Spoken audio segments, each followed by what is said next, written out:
السلام عليكم ورحمة الله وبركاته. وعليكم السلام.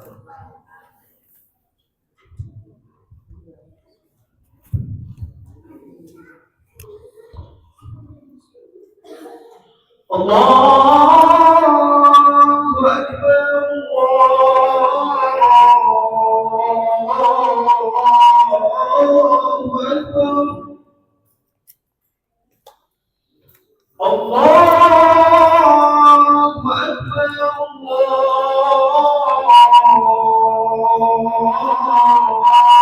الله أكبر أشهد أن لا إله إلا الله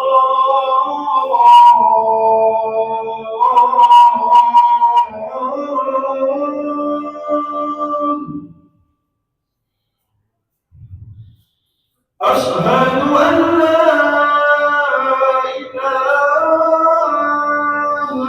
إلا الله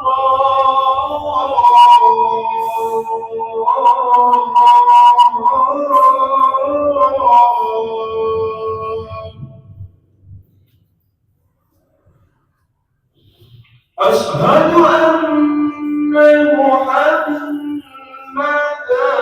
رسول الله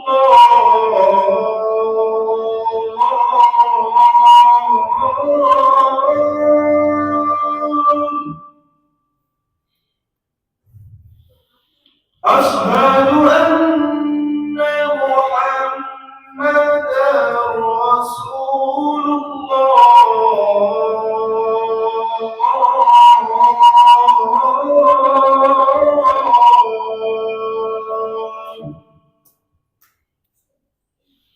حي على الصلاة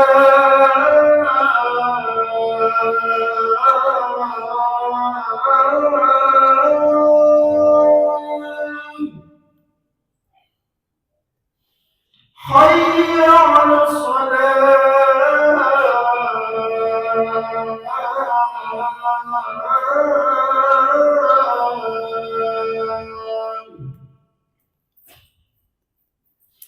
حي على الفلاح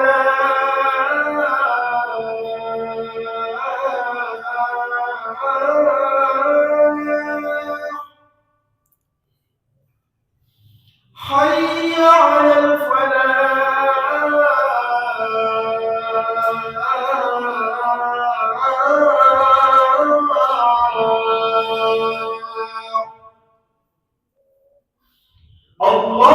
الله أكبر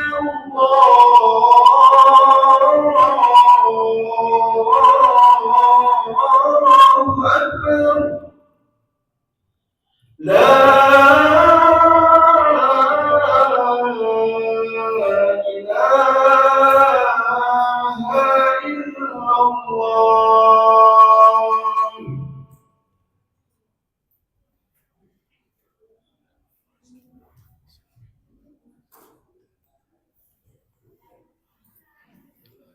إن الحمد لله نحمده ونستعينه ونستغفره ونعوذ بالله من شرور أنفسنا ومن سيئات أعمالنا من يهده الله فلا مضل له ومن يضلل فلا هادي له أشهد أن لا إله إلا الله وحده لا شريك له وأشهد أن محمدا عبده ورسوله وخليله وصفيه وصلوات الله عليه وسلامه. قال الله تعالى في كتابه الكريم: يا أيها الذين آمنوا اتقوا الله حق تقاته ولا تموتن إلا وأنتم مسلمون. يا أيها الناس اتقوا ربكم الذي خلقكم من نفس واحدة وخلق منها زوجها وبث منهما رجالا كثيرا ونساء واتقوا الله الذي تساءلون به والأرحام إن الله كان عليكم رقيبا. فإن أصدق الحديث كتاب الله وخير الهدى هدى محمد صلى الله عليه وسلم وشر الأمور محدثاتها وكل محدثة في الدين بدعة وكل بدعة ضلالة وكل ضلالة في النار. Ma'asyiral muslimin rahimani wa rahimakumullah. Ketahuilah bahwasanya Allah Subhanahu wa taala senantiasa menyuruh kita untuk beristiqamah kepada Allah, senantiasa untuk bertakwa kepadanya, yaitu menjalankan semua perintah-perintahnya dan meninggalkan semua yang dilarang. Salah seorang sahabat pernah minta nasihat kepada Nabi SAW. Maka Nabi SAW menasihatinya dan beliau berkata, "Qul amantu billah thumma istaqim." Katakanlah, aku beriman kepada Allah, kemudian beristiqamalah. Ini menunjukkan bahwasanya istiqamah merupakan hal yang sangat penting dalam agama kita. Kalau bukan karena istiqamah, kita mungkin tidak ada di masjid ini dalam rangka untuk melaksanakan salat Jumat yang telah Allah wajibkan kepada kita. Dikarenakan keistiqamahan kita di dalam beriman kepada Allah Subhanahu wa taala, maka kita mudah untuk melaksanakan salat berjamaah dan salat Jumat pada siang hari ini. Ma'asyiral muslimin rahimani wa rahimakumullah. Imam Al-Mujahid berkata, "Falam yusyriku hatta matu." Orang-orang yang beriman adalah orang-orang yang tidak berbuat syirik kepada Allah sampai mereka meninggal dunia. Maka jangan sampai kita termasuk orang-orang yang melakukan kesyirikan kepada Allah, karena kesyirikan merupakan hal yang paling dilarang dalam agama kita. Dan Allah Subhanahu wa taala tidak akan mengampuni dosa-dosa syirik dan akan mengampuni dosa selain syirik. Ma'asyiral muslimin rahimani wa rahimakumullah. Dalam ayat yang lain Allah Subhanahu wa taala mengatakan, innal ladzina qalu rabbuna Allah thumma istaqamu. Katakanlah, sesungguhnya Rabb kami adalah Allah, kemudian beristiqamalah. Tatanazzalu alaihimul malaikatu alla takhafu wa la tahzanu. Maka malaikat akan turun kepada mereka dan akan mengatakan, janganlah kalian takut dan janganlah kalian bersedih. Wa abshiru bil jannati allati kuntum tu'adun. Dan bergembiralah dengan kabar gembira, yaitu dengan surga yang telah disiapkan bagi orang-orang yang beriman. Dalam ayat ini sangat jelas bahwasannya Allah Subhanahu wa taala memerintahkan kita untuk beristiqamah kepada Allah, untuk beristiqamah dalam menjalankan syariat Islam, dan ganjaran yang luar biasa, yaitu disiapkan surga nanti di akhirat. Ma'asyiral muslimin rahimani wa rahimakumullah. Berdasarkan ayat-ayat ini dan berdasarkan dalil-dalil yang telah kita bacakan, maka kita perlu tahu kiat-kiat kita agar kita bisa beristiqamah kepada Allah dan senantiasa melaksanakan perintah-perintahnya dan menjauhi semua larangan-larangannya. Kiat yang pertama yang perlu kita ketahui yaitu istiqamah dengan memperbanyak doa kepada Allah. Meminta kepada Allah Subhanahu wa taala, sebagaimana Nabi SAW senantiasa berdoa dengan doanya, ya muqallibal qulub tsabbit qalbi ala dinik. Wahai yang membolak-balikkan hati, teguhkanlah hatiku dalam agamamu. Bahasanya Nabi SAW, beliau adalah orang yang sudah dijamin masuk surga. Dan kita tahu bahwasannya beliau adalah orang yang paling percaya kepada Allah Subhanahu wa taala. Akan tetapi beliau masih meminta kepada Allah dan meminta kepada Allah dan berdoa kepada Allah agar beliau istiqamah dalam menjalankan agama. Terus bagaimana dengan kita yang belum dijamin masuk surga, yang terkadang kita keimanannya perlu ditanyakan lagi? Maka hendaklah kita senantiasa memperbanyak doa kepada Allah di setiap waktu, di setiap sujud kita, di setiap rukuk kita, dan di waktu-waktu yang mustajab yang lainnya. Ma'asyiral muslimin rahimani wa rahimakumullah. Nabi SAW pernah ditanya oleh salah seorang sahabiyah. Beliau berkata, "Ya Rasulullah, ma li aktsari du'aika ya muqallibal qulub?" wahai Rasulullah, kenapa doamu itu banyak sekali meminta ya muqallibal qulub, tsabbit qalbi ala dinik, wahai yang bolak-balikkan hati, teguhkanlah hatiku di atas agamamu. Kenapa kamu sering sekali ya Rasulullah meminta dengan doa ini? Maka Rasulullah sallallahu alaihi wasallam menjawab, ya Umma Salamah, wahai Umma Salamah, innahu laisa adamiyun illa wa qalbuhu baina usbu'aini min asabi'ir rahman, baina usbu'aini min asabi'illah. Wahai Ummi Salamah, sesungguhnya tidak ada satu orang hamba pun kecuali hatinya di antara jari jemari Allah Subhanahu wa taala. Faman syaa'a aqama wa man syaa'a azagha. Namun siapa saja yang Allah kehendaki, Allah pun bisa menyesatkannya, dan siapa saja yang Allah kehendaki, Allah pun bisa meneguhkannya. Ketahuilah wahai jamaah sidang Jumat yang semoga Allah Subhanahu wa taala merahmati kita semua, bahwa hati-hati kita ini berada di tangan Allah Subhanahu wa taala.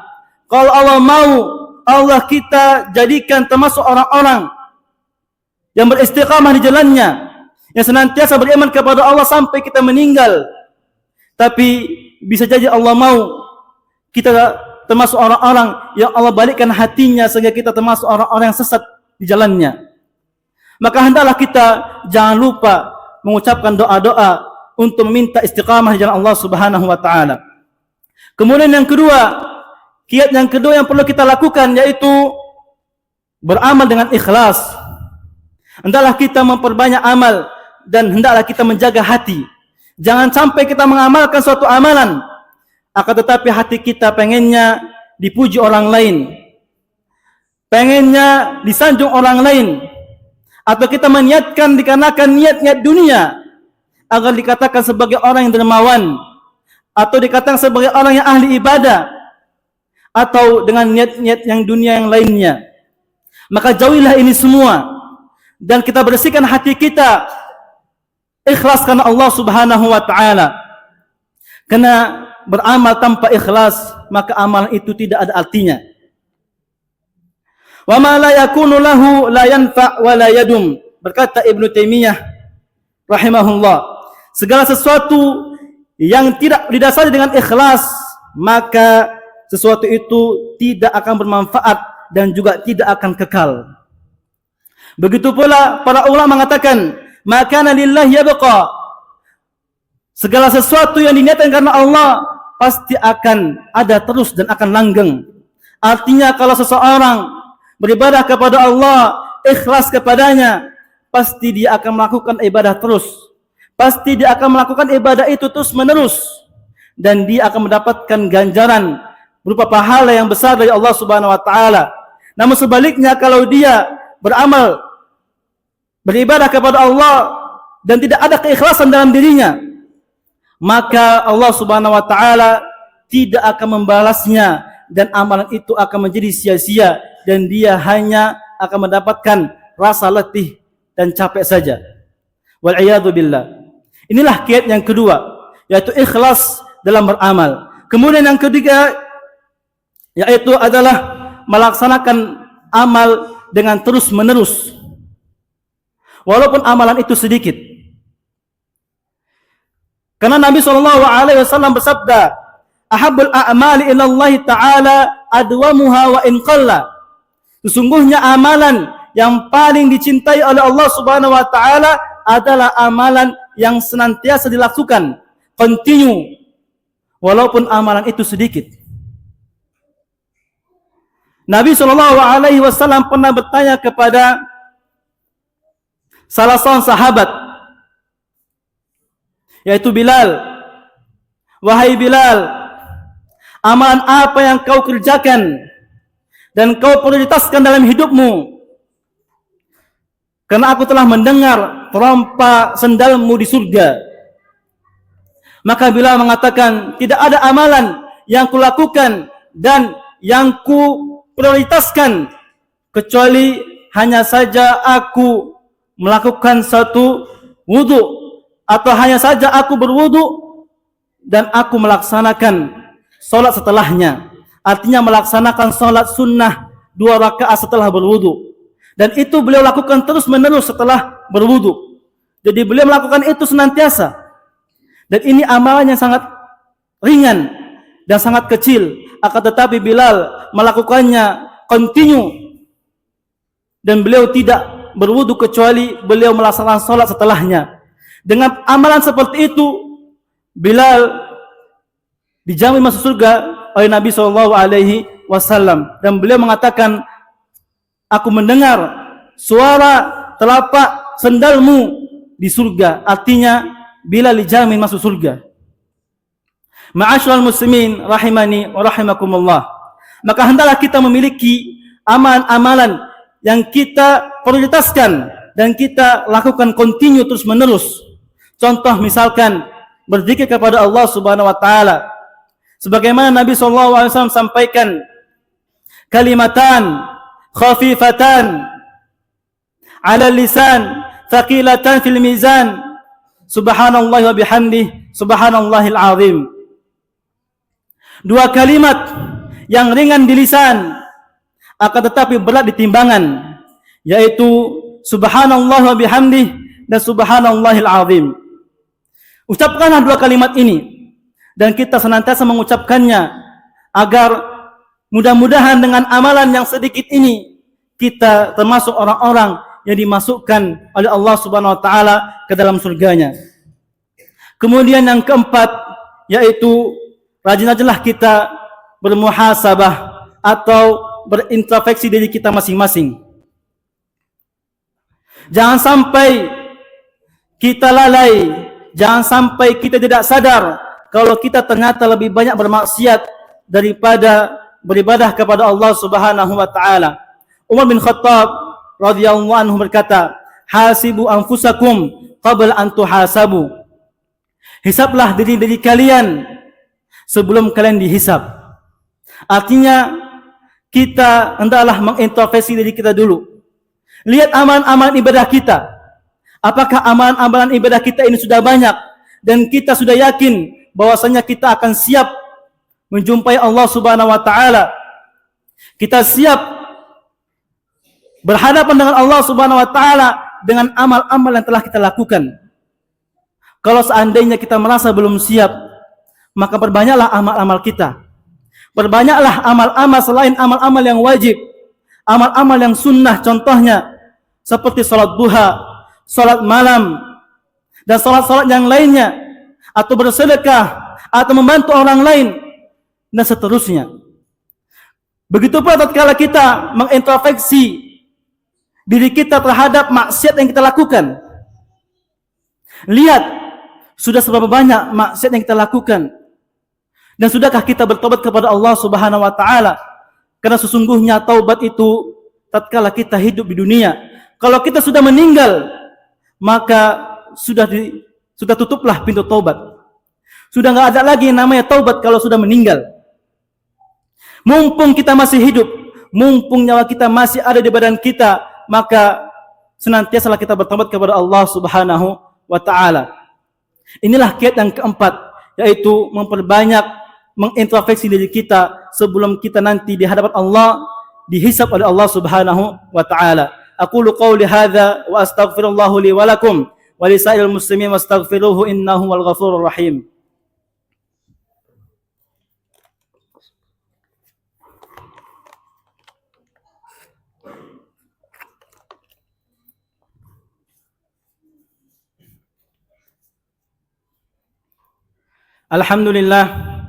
Alhamdulillahi rabbil alamin, wassalatu wassalam ala ashrafil anbiya'i wal mursalin, nabiyyina Muhammadin wa ala alihi wa ashabihi wa man tabi'ahum bi ihsanin ila yaumiddin.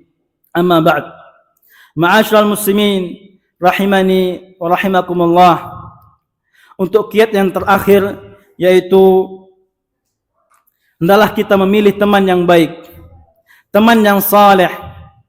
Janganlah kita berteman dengan teman yang buruk atau teman yang senantiasa melakukan kemaksiatan kepada Allah Subhanahu wa taala, apalagi yang melakukan kekufuran kepadanya.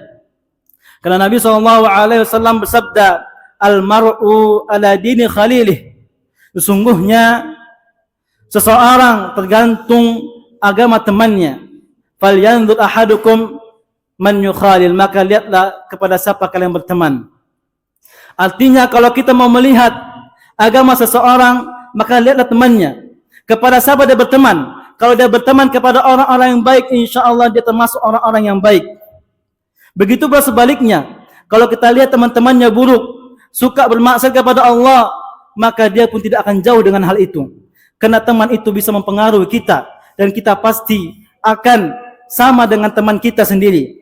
Kalau kita berbeda, pasti kita tidak nyaman dengan dia, dan kita pasti akan menjauhi.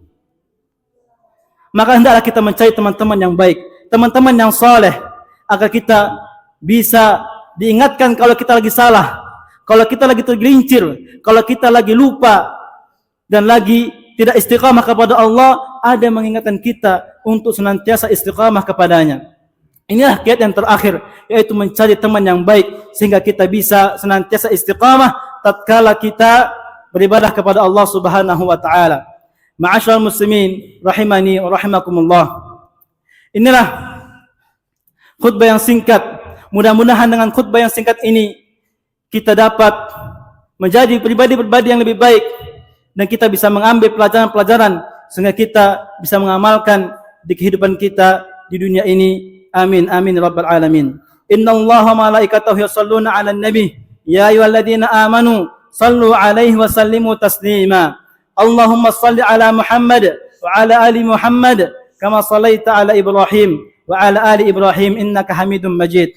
Wa barik 'ala Muhammad wa 'ala ali Muhammad kama barakta 'ala Ibrahim wa 'ala ali Ibrahim innaka Hamidum Majid. Allahumma ighfir lil muslimina wal muslimat wal mu'minina wal mu'minat al ahya'i minhum wal amwat sami'un qaribun mujibud da'wat ya qadiyal hajat. Allahumma inna nas'aluka al-huda wat tuqa wal 'afafa wal ghina. Allahumma inna nas'aluka al-huda wat tuqa wal 'afafa wal ghina. Allahumma inna nas'aluka al-huda wat tuqa wal 'afafa wal ghina. Allahumma ighfirna bihalalika an haramik wa aghnina bifadlika amman siwak. Rabbana hab lana min azwajina wa dhurriyyatina qurrata a'yunin waj'alna lil muttaqina imama. Rabbana hab lana min azwajina wa dhurriyyatina qurrata a'yunin waj'alna lil muttaqina imama. Rabbana atina fid dunya hasanah wa fil akhirati hasanah wa qina adzaban nar. Wa sallallahu ala nabiyyina Muhammad wa ala alihi wa sahbihi wa man tabi'ahum bi ihsanin ila yaumiddin. Wa akhir da'wana anil hamdulillahi rabbil alamin. Allahu Akbar, Allahu Akbar. Asyhadu an la ilaha illallah. Asyhadu anna Muhammadar Rasulullah. Hayya 'alas salah, hayya 'alal falah. Qad qamatis salah, qad qamatis salah. Allahu Akbar, Allahu Akbar. La ilaha